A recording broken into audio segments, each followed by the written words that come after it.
اب آپ خود غور کریں کہ کیا ہر نبی نے 24 گھنٹوں میں 5 منٹ کی ایک نماز پڑھنے کے لیے ہی مسجد بنائی تھی، یا ان مساجد کا مقصد کچھ اور تھا؟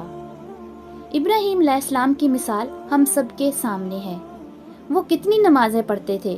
یا انہوں نے خانہ کعبہ کیا ایک نماز پڑھنے کے لیے تعمیر کیا تھا؟ کیا اپنے باپ آزر سے دشمنی صرف ایک نماز پڑھنے کے لیے مول لی تھی؟ پھر بتوں کو توڑنے کی کیا ضرورت تھی؟ یہ کام تو بتوں کو توڑے بغیر بھی ابراہیم سلام علیہ کر سکتے تھے۔ پھر ابراہیم سلام علیہ کے خلاف سازش کیوں کی گئی؟ اس لیے کہ وہ ایک نماز پڑھنا چاہتے تھے؟ کیا بنجر وادی میں جا کر اس لیے آباد ہوئے تاکہ وہاں مسجد بنا کر بس ایک نماز پڑھ سکیں، جبکہ 5 نمازیں تو معراج میں ملی تھیں؟ پھر کیا تعلق ہے آپس میں مسجد اور 5 نمازوں کا؟